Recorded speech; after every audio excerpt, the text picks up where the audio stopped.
Esto es Bioética para Beber, un podcast del programa de bioética de Flaxo Argentina.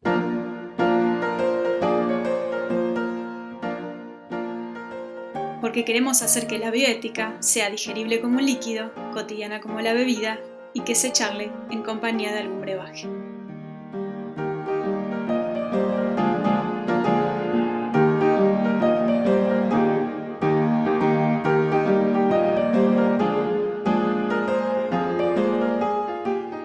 Bienvenidos al segundo episodio de Bioética para Vivir. Cualquiera. Dale. Hijo, recién llego a mi casa, estoy cansada. Bueno, va de vuelta. Bienvenidos al podcast del programa de bioética de Flaxo. Mi nombre es Paola Buedo, yo soy investigadora del programa y estoy con una excelente compañía que es Florencia Luna, que es la directora del programa de bioética de Flaxo. Hola, Flor. Hola, ¿qué tal, Paola? ¿Cómo estás? Muy contenta que estamos avanzando en esta seguilla de podcast, enterándonos más de este hermosísimo campo que nos da la vida, haciendo alusión a mi fallido reciente. Así que bueno, hoy tenemos un tema súper interesante, súper actual. La verdad es que viene bien pensar el tópico de hoy, que es ética de la investigación, a la luz de muchas investigaciones que habitualmente se dan en el campo de la medicina, de la salud en general, pero la verdad es que en estos últimos 2 años las estuvimos necesitando mucho, las estuvimos siguiendo muy de cerca. Hoy cualquier persona habla de ensayo clínico de fase 3. Esto es una maravilla, ¿no? Nunca te esperabas que esto iba a pasar, ¿verdad? No, exactamente. Lo que ha cambiado la ética de la investigación en las últimas 2 décadas, ¿no? Pero especialmente con la pandemia, ha sido increíble. Se han como popularizado el conocimiento que ahora cualquier persona tiene sobre esto, lo cual podemos decir que es una ganancia de la pandemia si es que tiene algunas. Exacto, es una bioética para beber, la que realmente vemos que está presente. La gente debate de los ensayos clínicos, debate de las fases, realmente se ha transformado en una discusión muy cotidiana, como decías vos, es una bioética para beber que se debate mientras se bebe. Esto me lleva a la primera pregunta que quiero que conversemos, que tiene que ver con los orígenes, nuevamente, de pensar, digo, como en aquel primer podcast pensamos los orígenes de la bioética, la ética de investigación también tiene sus orígenes, y de alguna manera este origen tuvo que ver con algunas investigaciones que fueron muy criticables y que ahí se vio la necesidad de generar algún mecanismo que proteja a los sujetos que participan en ella. ¿Nos querés contar cuáles fueron, por ejemplo, las más icónicas? Dale, sí, exactamente, digamos, hubieron una serie de investigaciones que llevaron a tomar conciencia de la necesidad de que hubiera algún tipo de regulación para que esto no sucediera. Hubieron primero investigaciones durante la época de guerra, ¿no? Experimentación nazi durante la Segunda Guerra Mundial, investigaciones, bueno, que se conocieron después en detalle cuando se hizo, digamos, el juicio de Nuremberg, pero también mucho menos conocido fueron las factorías de la muerte japonesas en China, porque ahí hubo todo un acuerdo para tomar los datos y no hubo, digamos, la exposición que implicaron los juicios de Nuremberg. Pero lo interesante es que estos ensayos o estas investigaciones absolutamente cuestionables no se agotan en la época de guerra, en donde uno puede pensar, bueno, vale cualquier cosa, es un momento terrible, sino que en lo que se conoció como la época dorada de la investigación en Estados Unidos aparecieron muchas investigaciones muy cuestionables.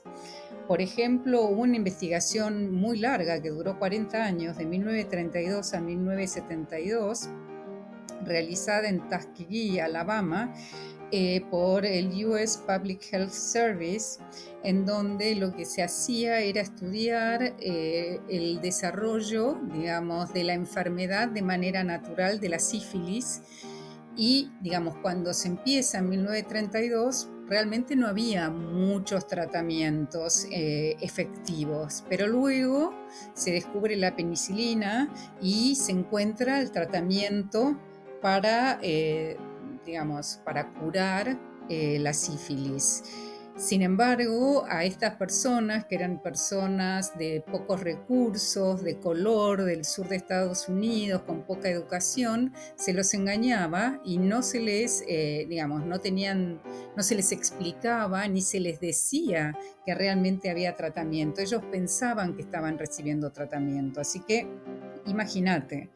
Después, por ejemplo, en 1963, el Hospital Judío de Enfermedades Crónicas en Brooklyn, también hay una investigación en donde lo que se hace es inocular células vivas de cáncer en estos ancianos.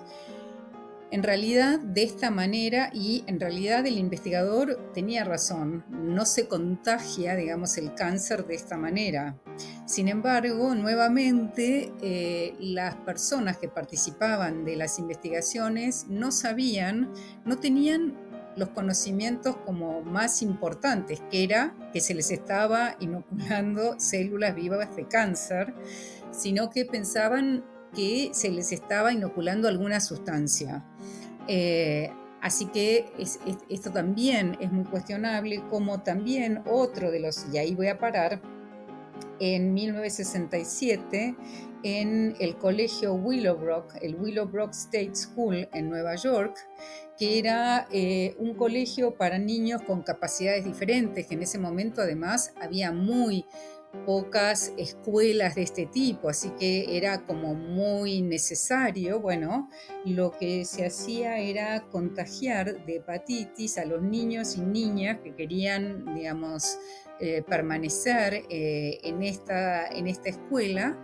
Se les pedía el consentimiento informado a los padres, pero acá también uno lo que puede decir, bueno, ¿qué posibilidad de rechazo hay? Porque era la condición para dejar a estos niños o niñas en los colegios, en este colegio.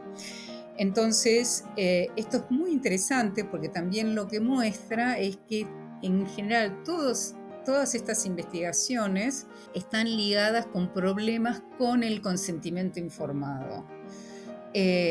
Pero luego vamos a ver que la investigación empieza a hacerse internacional, multicéntrica, y van a aparecer cuestiones que no están, digamos, que no se agotan en un buen consentimiento informado, sino que necesitan cuestiones que tienen que ver, por ejemplo, con la justicia, con bueno, cómo vamos a tratar a las personas que participan en las investigaciones, qué va a pasar luego que termina una investigación, cuáles son las obligaciones de los investigadores hacia aquellos o aquellas que participan. Así que acá aparecen otras cuestiones que por ahí después, si tenés ganas, seguimos charlando. Por supuesto, estaba pensando que en esta primera que relataste, en la segunda en realidad, digamos, fue una investigación que una institución gubernamental de un país llevó adelante, ¿no? Digo, ¿cómo? Porque la verdad es que no hace tanto tiempo en términos históricos que eso sucedió, y qué gravedad mirándolas con los ojos de ahora y con la información que tenemos ahora y con todos los instrumentos en ética de la investigación que tenemos ahora, digamos, digo, la gravedad institucional que suponía eso, que como vos decías, en realidad era una investigación que estaba llevada a cabo en una particular población, no era cualquier ciudadano norteamericano o estadounidense, con lo cual acá tenemos la primera, yo diría, tal vez cuestión a explorar, que tiene que ver con estas diferencias de poder entre a veces quien desarrolla las investigaciones y quienes son los investigados. Y también pensaba con qué objetivos porque eso también, digamos, después cambia un poco la lógica en la ética de la investigación, ¿no? Si uno investiga, sobre todo, con seres humanos, con objetivos terapéuticos, objetivos no terapéuticos. Entonces, tal vez podamos como ir por ahí. Sí, en realidad, si te fijas, casi todos, en todos estos casos, primero eran prisioneros de guerra, después eran personas de muy bajos recursos, de color, del sur de Estados Unidos, después eran ancianos digamos, en un hospital, y después eran niños o niñas en una escuela de internado, ¿no? O sea que a partir también de estos casos, y eso también es muy interesante, va a aparecer esta noción tan importante sobre la que por ahí después le podemos dedicar un podcast especial, porque yo trabajé mucho, pero digamos aparece esta noción de poblaciones vulnerables, ¿no? De estas poblaciones o digamos estas personas que sufren estas diferentes capas de vulnerabilidad, y en realidad acá en estas digamos, con estas situaciones lo que se puede ver es eso, ¿no? Se puede ver cómo los abusos de alguna manera van a influir en la respuesta que se brinde desde la ética de la investigación. Y de la misma manera que, por ejemplo, uno lo que puede pensar es que con todo lo que pasó durante la guerra, en realidad quedó el Código de Nuremberg, que no fue suficiente porque, digamos, estos investigadores conocían el Código de Nuremberg, el Código de Nuremberg ya existía y sin embargo pasaron, el Código de Nuremberg es de 1947 y sin embargo yo te estoy hablando de investigaciones que van hasta 1972, en la de Tuskegee que empieza en 1932 y termina en el 72, te estoy hablando de 1963, 1967, o sea que este código estaba vigente. Sin embargo, y esto es muy interesante, lo que aparecía era la idea de que, bueno, esta era investigación que habían hecho los nazis. Hay un artículo muy interesante de Anas y de Gostin que se llama Los médicos nazis y el Código de Nuremberg, en donde ellos señalan que en realidad los médicos no fueron obligados a hacer esto y que en muchos casos era al revés, eran los oficiales nazis los que tenían que ponerles un poco de freno al entusiasmo de los médicos de hacer estas investigaciones. Que no eran terapéuticas, además tenemos que agregar, ¿no? Exactamente, que no eran terapéuticas y que, volviendo a lo que estaba tratando de decir, es que en realidad el Código de Nuremberg está pensado para la investigación no terapéutica. Por eso también parte del desdén de los investigadores norteamericanos o estadounidenses es porque están hablando de una investigación no terapéutica y en muchos casos ellos estaban, en la mayoría, investigando sobre cuestiones terapéuticas, en cáncer, en sífilis, la de sífilis no era muy terapéutica, pero ¿cómo se llama? La de hepatitis, estaban buscando resultados terapéuticos. Entonces, estos casos abusivos de alguna manera diseñan la respuesta que vamos a encontrar desde la ética de la investigación. En el Código de Nuremberg lo que vamos a ver es que el acento está muy puesto en el consentimiento informado, pero con tantas exigencias. ¿Por qué? Porque está pensando, como vos decías, en investigación no terapéutica, en adultos que consientan, que sean realmente, que puedan entender perfectamente. No están pensando en investigación en niños, no están pensando en investigación en ancianos, no están pensando en situaciones de enfermedad. Exactamente, y no están pensando tampoco en poblaciones que están cautivas, porque la verdad es que los judíos en la época nazi estaban cautivos, por más que hubiese existido un consentimiento informado, igualmente que los niños en situación de discapacidad, digamos, son poblaciones cautivas. Por más que exista un instrumento como el consentimiento informado, no tiene mucha... No, por supuesto. Por eso, digamos, cuando uno ve las regulaciones que se hacen posteriormente, bueno, no se puede hacer investigación en general en prisioneros, no se puede hacer investigación en subalternos, o hay que realmente justificar, vamos a hacer este tipo de investigación, porque puede ser que, qué sé yo, la vida en la cárcel implique ciertos problemas y sea necesario hacer investigación, pero solo si es algo relevante para la vida carcelaria. si yo lo puedo hacer en personas que no están en esa situación, debería hacerla en otro tipo de participantes, ¿no? Exacto.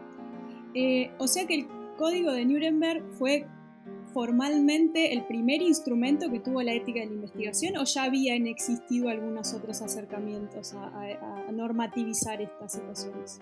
No, en realidad ya habían existido y había existido en Alemania. Había un código que existía previo a la guerra y que no sirvió para mucho. En realidad lo que es interesante es lo que viene después. Lo que vamos a ver es que justamente por ahí el código de Nuremberg en realidad está respondiendo a investigación no terapéutica. Es un documento que lo hacen abogados, digamos, que sale del juicio de Nuremberg, entonces está redactado por abogados. En cambio, lo que va a aparecer es la Declaración de Helsinki como un documento hecho por médicos y médicas para, digamos, pensar no solamente en investigación no terapéutica, sino en investigación terapéutica, es decir, que esté pensando en la posibilidad de curar, digamos, encontrar la cura o el alivio a ciertas dolencias. ¿Cuáles son el top 5 de cosas que colabora esta declaración de Helsinki con una ética de la investigación, digamos, más digna para los sujetos que participan en ella? Bueno, en realidad, sobre todo al comienzo de la investigación, de la ética de la investigación, como recién hablábamos, el consentimiento informado es como el mecanismo que parece que va a solucionar todo. Después vamos a ver que no lo es. Yo siempre digo a mis alumnos y alumnas que es una condición necesaria, pero no suficiente, ¿no? Necesitamos tener un consentimiento informado y por ahí, si querés, algún día podemos hacer un podcast sobre eso, porque tiene determinadas características, pero no es suficiente. Una de las cuestiones fundamentales es, por ejemplo, tener en cuenta el análisis riesgo-beneficio. ¿A cuánto riesgo vamos a someter a las personas y a cuánto potencial beneficio puede llegar a obtener? Esto es fundamental. Otra cuestión que va a aparecer más tarde y que es fundamental es el valor social que pueda tener la investigación. Otro de los elementos fundamentales es el que haya una evaluación independiente, ¿no? Que no sean los propios investigadores los que evalúen sus propios protocolos o sus propios trabajos. En ese sentido va a aparecer la figura de los comités de ética de investigación, que ahora tienen muchísima relevancia, ¿no? Las obligaciones de los investigadores con los sujetos que participan en ella, ¿verdad? Otra cosa que trae Helsinki. Sí, por supuesto, y trabajar, digamos, con el tema de, bueno, cómo hay que tratar a las personas durante la investigación y, por ejemplo, después de la investigación, ¿no? Porque, bueno, hay como ciertas obligaciones, no se los puede dejar o no se las puede dejar en una peor situación a la que estaban previamente. Hay muchísimas cuestiones que van apareciendo y en realidad hay muchas versiones que se van haciendo de la Declaración de Helsinki, ¿no? La primera es en 1964, o sea que fíjate cómo va a aparecer a raíz de un poco estas situaciones. Lo que es muy interesante también es que en 1966 se publica un artículo que escribe un anestesiólogo, Henry Beecher, en donde él lo que hace, que se llama Ética e Investigación Clínica, y que se publica en el New England Journal of Medicine, porque no se lo aceptan en JAMA, en otra de las revistas más importantes de los Estados Unidos, en donde él denuncia estas investigaciones, parte de estas investigaciones, y donde le piden que además recorte la cantidad de investigaciones. O sea, él tenía muchísimas más y tiene que recortarlas, y en donde él justamente denuncia como el abuso que investigadores hacen, digamos, ponen en riesgo la salud y la vida de las personas que participan en investigación, y en realidad son grupos de investigadores reconocidos que publican en revistas importantes. O sea, en ese momento eso estaba como totalmente naturalizado. No se percibía lo problemático que era lo que estaba sucediendo. Entonces, Henry Beecher, como te decía, no logra publicar en JAMA y finalmente, y después de recortar bastante el artículo, logra publicar en el New England, que en realidad es una revista que siempre tuvo una actitud de bastante denuncia y de defensa de las personas que participan en investigación, los sujetos de investigación, ¿no? Y en relación a esto, porque entiendo que también hubo no sé si fue este anestesiólogo o alguna otra persona, pero que también hicieron como una denuncia mediática sobre alguna de estas investigaciones y entiendo que fue un poco escandaloso también en este sentido. Pero vos decías, la verdad es que todo el mundo sabía y estos investigadores eran reconocidos y a nadie le importaba mucho. Y tal vez esto tenía que ver con que estas poblaciones que eran objeto de estas investigaciones, digamos, moralmente estaban valorizadas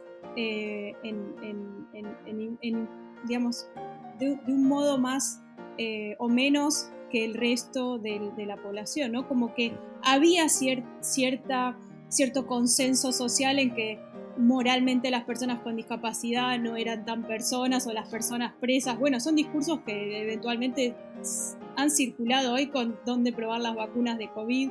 Quiero decir. No, yo no sé si es tan así, no sé cuánto se sabía. Yo creo que estaba como muy naturalizado que, bueno, no sé, los investigadores eran estos personajes tan importantes que todo lo que iban a hacer, y además había en esa época, yo siempre doy la imagen de las propagandas de esa época, las propagandas de los años 50, de los años 60, en donde se mostraban esas amas de casa con las aspiradoras y como que todo era como reluciente y parecía que todo lo malo, que todos los gérmenes, que todo eso se iba a vencer, ¿no? Había como una ilusión, por eso también se habla de la época dorada de la investigación, ¿no? Una ilusión de que, bueno, con la ciencia se iban a acabar todas las dolencias, todas las enfermedades.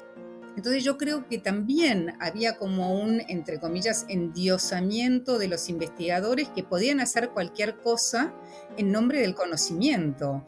O sea, puede ser que hubiera también tomar poblaciones que estaban muy subordinadas y no podían salirse de estas situaciones, pero me parece que también había esta visión de la ciencia y este progreso en la humanidad que yo creo que también está jugando por debajo, ¿no? Varias capas, como siempre. Hay varias capas, sí. Todo esto está concentrado, digamos, Helsinki, todas las investigaciones que estamos hablando sobre la biomedicina. Pero ¿qué pasa cuando otras disciplinas, como las ciencias sociales, por ejemplo, investigan con o sobre seres humanos, digamos? ¿Le caben los mismos códigos?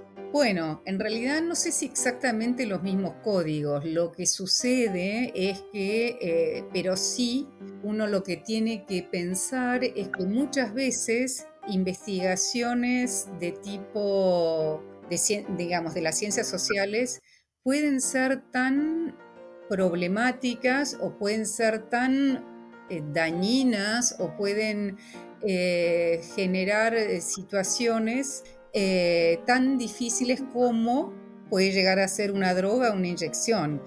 Hay que pensar, por ejemplo, en el tipo de investigación.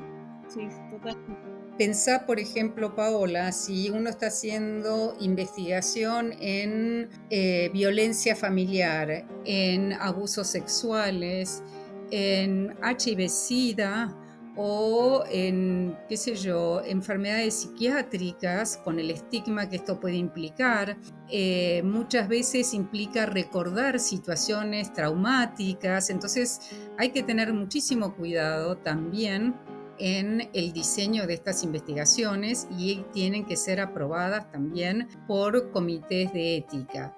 Lo que tiene que pasar es que estos comités tienen que no replicar el modelo biomédico, porque los problemas son diferentes y el tipo de investigación es diferente.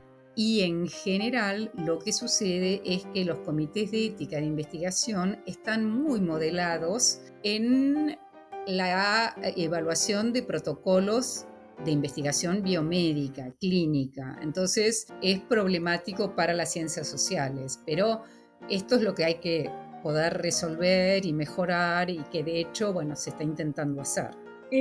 Ahora, a pesar de que, como vos decías hoy, existen muchos instrumentos normativos, existen muchos comités de ética, o sea, ahora tenemos personas que eventualmente se dedican a evaluar proyectos, sigue habiendo, y también lo hemos visto un poco en la pandemia, sigue habiendo mucha diferencia entre el tipo de investigación que hace, esto es una pregunta, ¿sigue habiendo diferencia entre el tipo de investigación que se hace en países de ingresos altos que la que se hace en países de ingresos medios o bajos? Porque yo creo que todas las personas vieron El jardinero fiel, que es una película que hace referencia a cómo, digamos, se hace investigación en algunos países de África, de manera, bueno, replicando un poco los ejemplos que vos diste al principio de esas investigaciones paradigmáticas en términos de violación de derechos humanos, y que eso un poco se replica ahora, y tenemos algunos ejemplos de situaciones bastante graves que han pasado en Bolivia. Entonces, ¿estas cosas existen? ¿Cómo las podemos evitar? ¿O si se está trabajando para que eso se evite? Bueno, en realidad a lo que estás haciendo referencia es a lo que en ética de la investigación se llama un doble estándar. Plantearnos una investigación de una manera para determinados países y de otra manera para otros países o para población que sabemos que va a tener menos recursos, menos regulaciones, menos posibilidad de protección. Esto es un problema y no podemos decir que no existe más. Se ha tratado, digamos, y de hecho, por ejemplo, además de Helsinki, lo que apareció digamos, posteriormente, en 1982 fue la primera versión, fueron las normas éticas internacionales para investigaciones biomédicas con sujetos humanos, que lo hace la CIOMS y la Organización Mundial de la Salud. Y en realidad lo que intentan es como hacer una lectura, después van a haber cambios, pero en un inicio es hacer una lectura de Helsinki, pero pensándola para todo el mundo, pensándolo también para países en desarrollo, cómo se aplica. Y uno si ve la declaración de Helsinki, las primeras sobre todo, son, qué sé yo, 2 o 3 hojitas. En cambio, las normas éticas es un pequeño librito. ¿Por qué? Porque lo que tiene es cada norma con una explicación, con ejemplos, de manera tal de que la ética de la investigación sea accesible a todos, digamos, en todo el planeta. Ese es un poco el objetivo de este tipo de guías.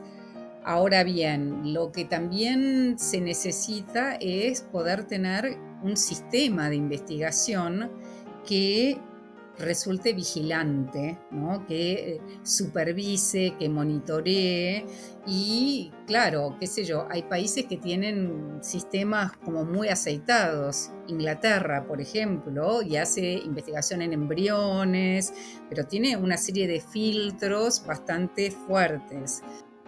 El problema es que en países en donde hay muy pocos recursos, bueno, por ahí también hay muy pocos recursos para poner en marcha todo un sistema de investigación que, por ejemplo, tenga comités de ética que estén realmente formados, que tenga un sistema de acreditación y supervisión, que tenga una agencia regulatoria, que de repente... Entonces, todos estos elementos son muy importantes para que este tipo de situaciones no pasen.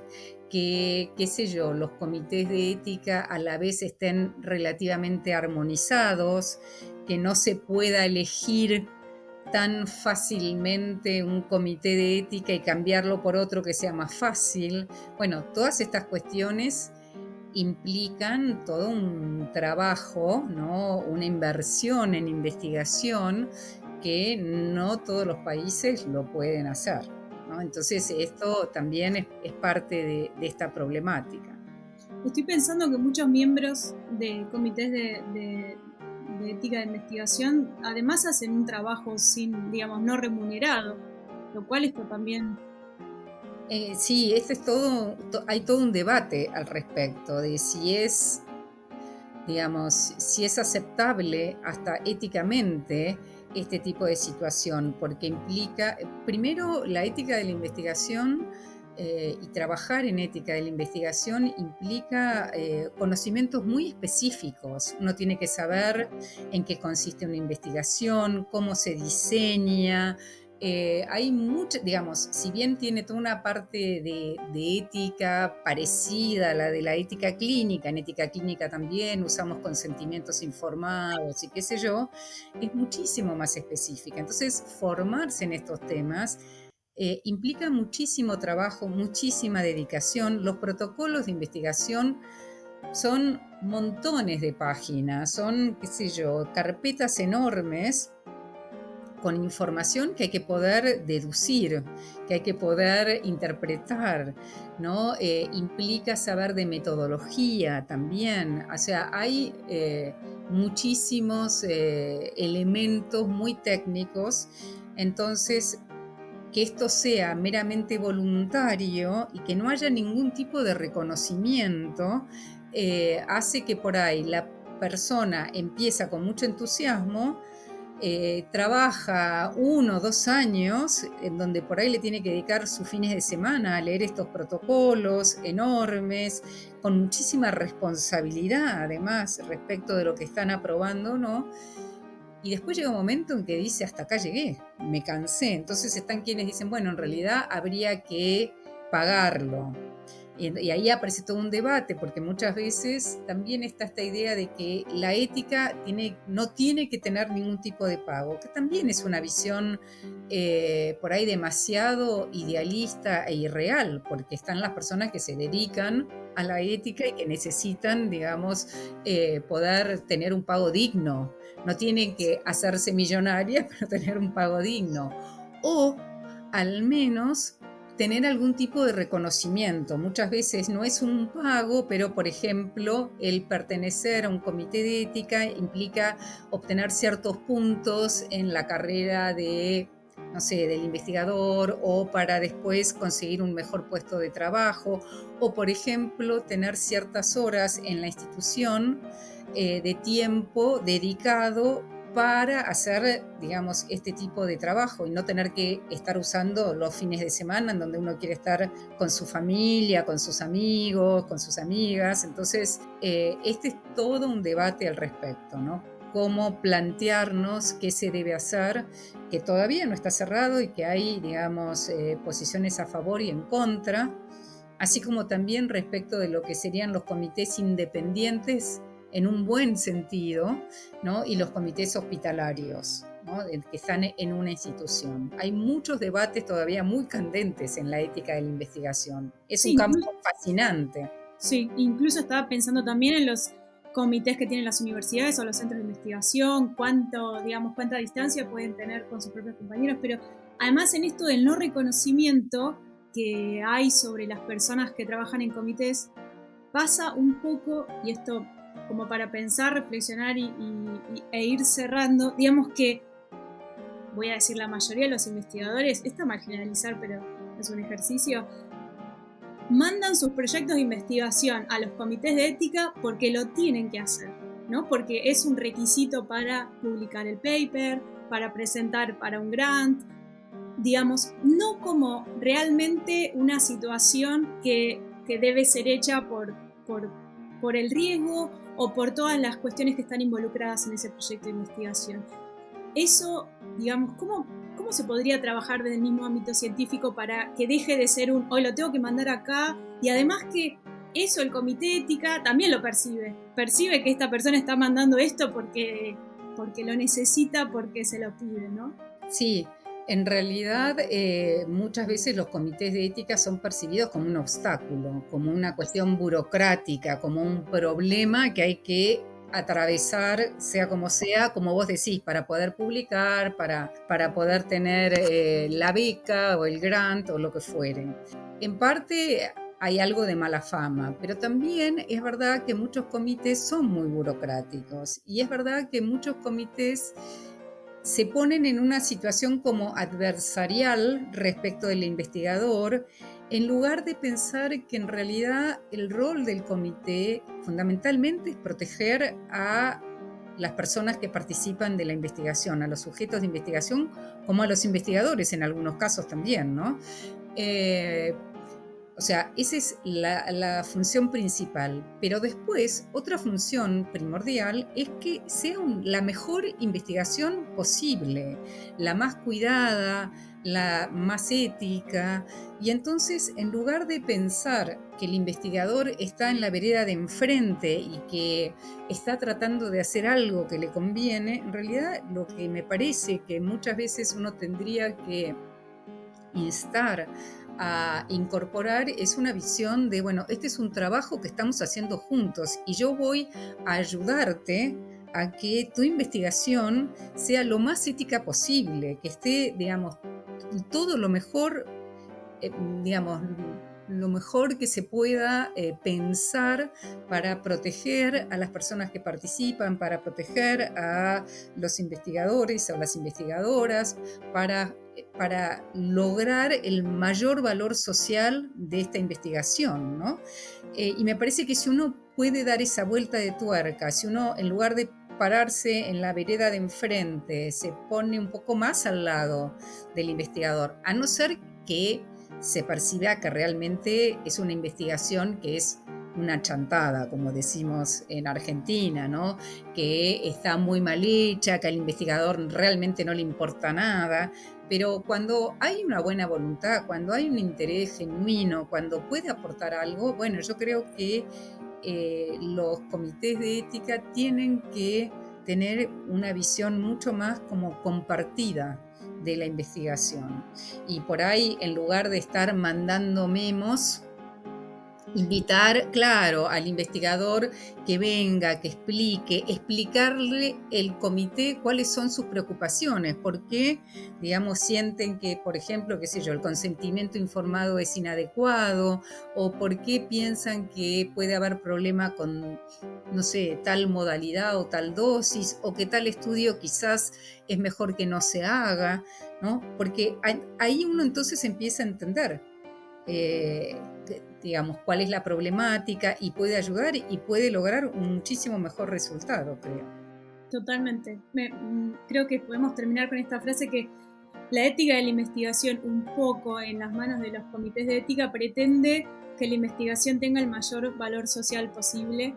Y la verdad es que hemos avanzado como humanidad gracias un poco a un poco a todo, no lo sé. Gracias a los conocimientos científicos que se han adquirido gracias a la investigación, así que tenemos que hacerla cada vez mejor. Para eso la ética de la investigación es un abordaje, digamos, que no se puede evitar. Así que, Flor, esta ha sido otra gran conversación. Muchas gracias y nos vemos la próxima. Nos vemos la próxima y vamos a tener algún tema interesantísimo. Como siempre.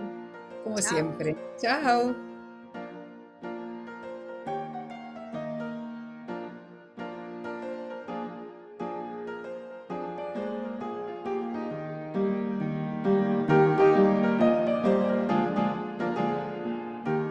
Esto es Bioética para Beber, un podcast del programa de bioética de Flaxo Argentina.